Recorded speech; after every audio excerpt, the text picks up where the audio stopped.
I believe कि आप लोगों ने डिक्सन टेक्नोलॉजीज के पिछले वीडियोस देखे होंगे चैनल पर। 40% की स्टॉक में अभी तक गिरावट हो चुकी है। लास्ट जो हमने बेस वीडियो के अंदर डिस्कस किया था 9400 और साथ में 10,800, 11,222।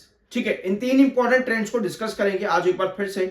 अपार्ट फ्रॉम दिस, स्टॉक पे गिरावट क्यों है और साथ में ये तेजी वापस से कैसे आ सकती है।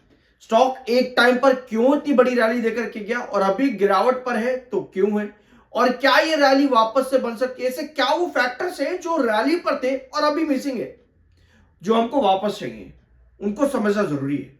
सब्सक्राइब जरूर कर देना। I am NISM 7 certified. एक बार यहां स्क्रीन पर देखना बड़े प्यार से।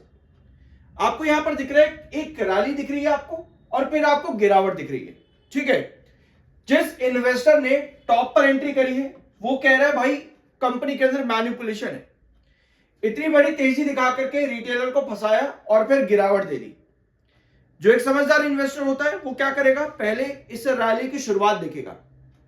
वो कहेगा अच्छा, इस रैली की शुरुआत हुई थी लगभग हम लगा लेते हैं मार्च के क्वार्टर से, मार्च 2023 या जून 2023 के क्वार्टर से।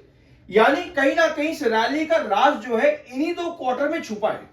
वो क्या करेगा, मार्च और जून 2023 का क्वार्टर निकाल लेगा। ठीक है, आप यहां पर आओ।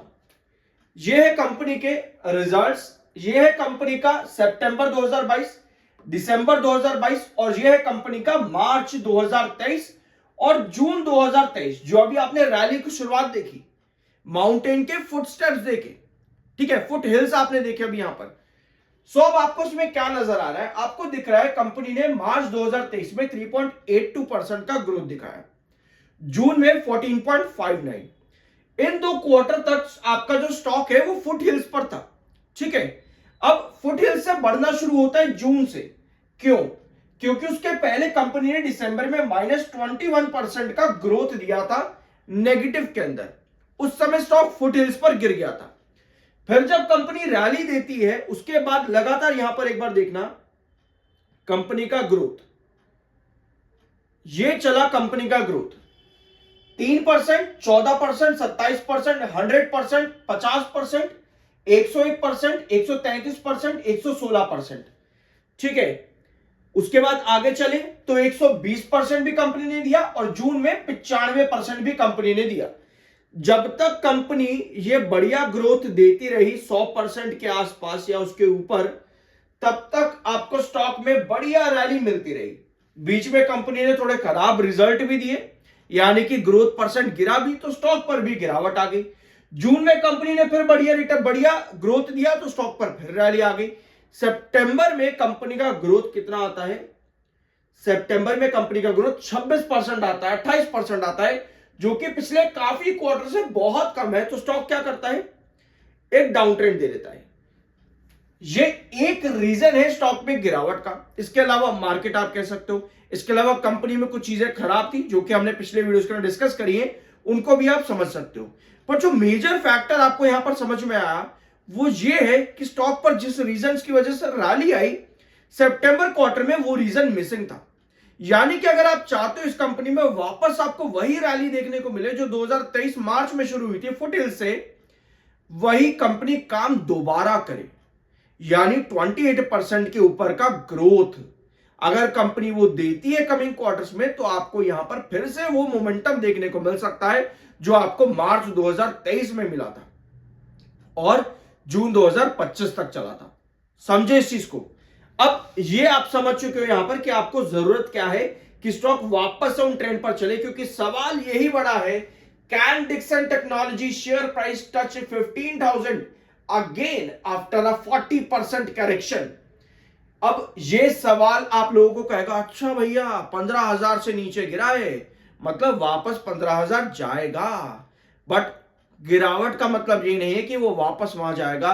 गिरावट का मतलब यह है कि कंपनी में कुछ मिसिंग है, जो भी मैंने आपको बताया वो कंपनी को मिलना जरूरी है। आई बिलीव ये पॉइंट आपको समझ में आ चुका होगा।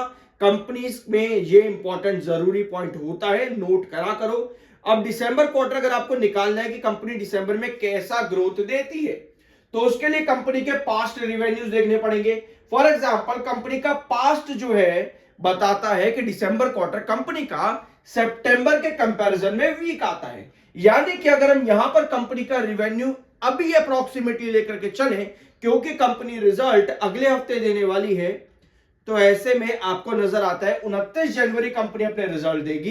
तो ऐसे में आपके पास अभी एक प्री रिसर्च निकल करके आता, तो आपको लगता है कि कंपनी 14,855 करोड़ के नीचे का रिवेन्यू दे सकती है, क्योंकि दिसंबर क्वार्टर वीक दिखता है, बट हमको ग्रोथ तो ईयर ऑन ईयर बेसिस पर निकलती है ये ग्रोथ। यानी मान लो अगर कंपनी 14,000 करोड़ का रिवेन्यू दे दे, तो कंपनी कितना ग्रोथ दिखाएगी? लगभग 40% का ग्रोथ। तो वो ग्रोथ 28% के ऊपर निकल जाएगा। यानी कि चांसेस हाई बनते हैं कि कंपनी दिसंबर में 28% के ऊपर का ग्रोथ दे। ये आपके लिए एक प्लस पॉइंट हो जाता है कि वापस से हम 2023 मार्च का शुरू कर सकते हैं। उसके लिए एक नींव दिसंबर में रखी जा सकती है।